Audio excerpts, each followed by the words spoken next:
বসছি আর ভাবছি কি একটা স্বপ্ন আমাদের সবার সামনে,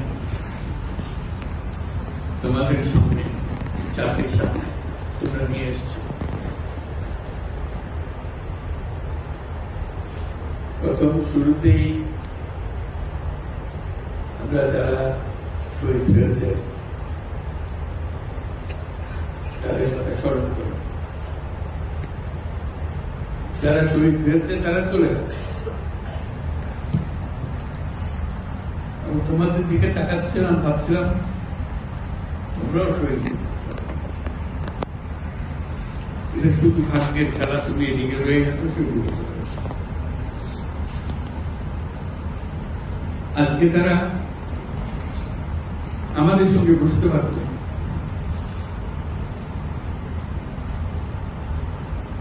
কিন্তু সেই সুযোগ তাকে দেওয়া হয়নি, তাদেরকে দেওয়া হয়নি। আমরা এপারের আর ওপারের মানুষ হয়ে গেছি। শুধু ঘটনা চক্রে কোন নিশ্চিতভাবে বলার হয়েছিল না তুমি এখানে থাকবে, সে চলে যাবে।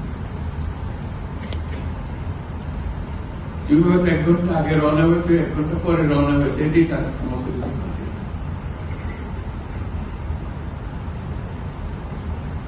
যখন হাসপাতালে যাই তাদের দেখার জন্য, তাকাতে কষ্ট হয়। এরকম তরতাজা একটা ছেলে, একটা মেয়ে, এরকম ভাবে কিভাবে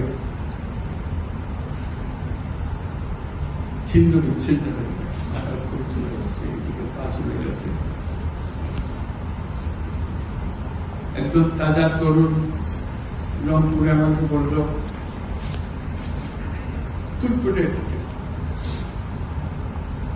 স্যার আমি সারা জীবন ক্রিকেট খেলতে চেয়েছিলাম, ক্রিকেটার। এখন দেখেন আমার পাটা কেটে ফেলেছে। ওই পা রাখার উপায় ছিল।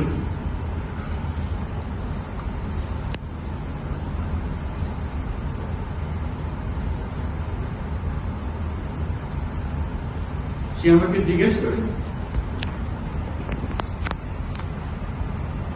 স্যার আমি ক্রিকেট খেলব কি করে?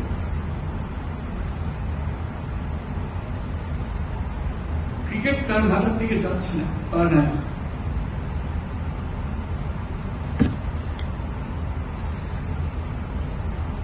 যতবার দেখি ততবার মনের সঙ্গে প্রশ্ন জাগে। এটাই আমরা বাংলাদেশ বানিয়েছিলাম, যেগুলো তাজা প্রাণ, তাদেরকে ছেড়ে চলে যেতে হয়েছে।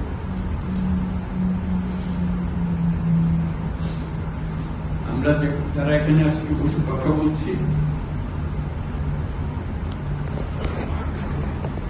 তাদের একমাত্র দায়িত্ব তাদের যে জীবনের বিনিময়ে তারা আমাদের আজকে এখানে বসার সুযোগ দিয়েছে। তারা না গেলে আমরা আজকে এখানে বসতে পারতাম না। সবাই আমরা যারা সরকারের মধ্যে বসছি, তোমরা যারা আজকে শান্ত মনে এখানে কথা শুনতে এসছো, কেউ এই ভূমিকা আসবে।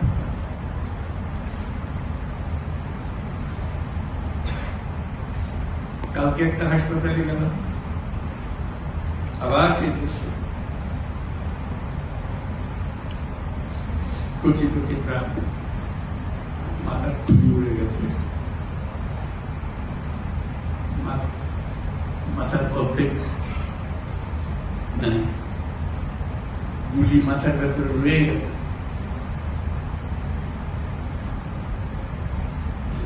একজন এটা রংপুরের হাসপাতালের দৃশ্য, একটা এক্স-রে দেখালো।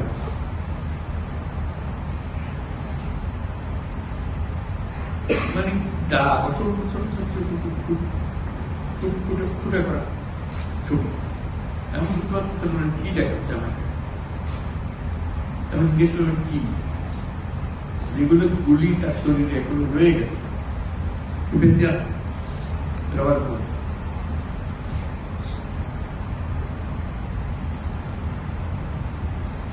যতবার দেখি যতবার শুনি, আবার নতুন করে প্রতীক্ষা করতে হয়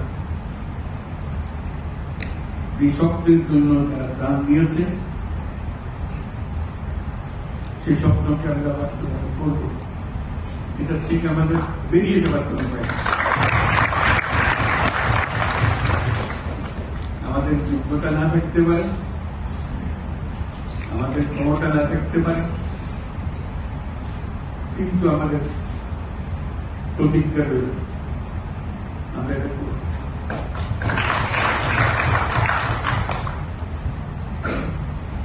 আমি খালি দেখি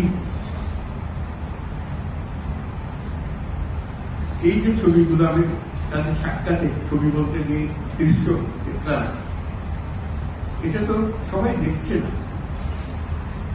যারা হাসপাতালে আসছে তারা দেখছে প্রতিদিনের ঘটনা, একবারের ছবি।